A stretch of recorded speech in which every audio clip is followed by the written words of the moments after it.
At around 8 a.m. on June 4, 2010, a 7-year-old boy walked into his elementary school in Portland, Oregon, excited to show off his project at the school science fair.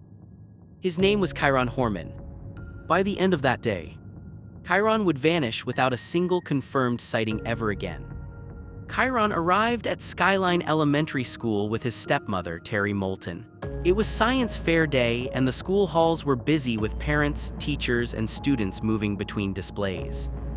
Terry later told police that after viewing Kyron's project, she watched him walk down the hallway toward his classroom.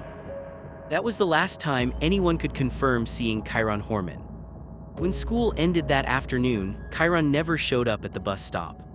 His parents assumed there had been a mix-up until they were told something chilling.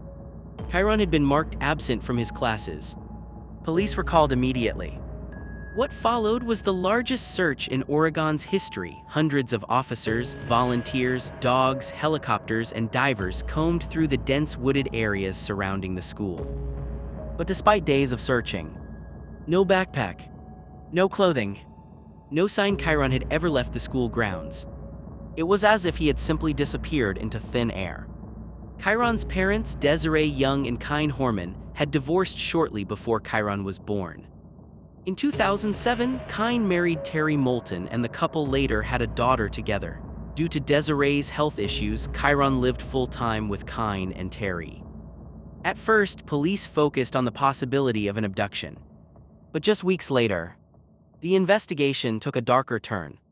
In July 2010, police began focusing on Kyron's home life, specifically his stepmother.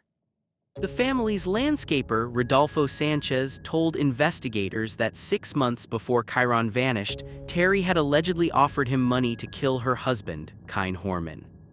Terry denied the accusation. But Kyron didn't wait. He moved out with their daughter and filed for divorce almost immediately. Investigators uncovered more troubling details. Terry failed 2 polygraph tests. Emails allegedly showed she spoke with deep resentment toward Kyron, blaming him for problems in her marriage. And then there was her alibi. Terry told police that after leaving the school, she ran errands at 2 grocery stores. She then claimed she spent over an hour driving around to soothe her baby daughter's earache. At 11:39 a.m., she checked into her gym for an hour. Later that afternoon, around 1:20 p.m., she returned home and posted photos of Kyron from the science fair to Facebook. Then she went to the bus stop to pick up a child who would never arrive. Investigators found gaps and inconsistencies, but nothing solid enough to prove a crime. Despite years of investigation, a grand jury did not return an indictment. Terry Moulton has never been charged and continues to maintain her innocence. Kyron Horman has never been found. His case remains officially open and active.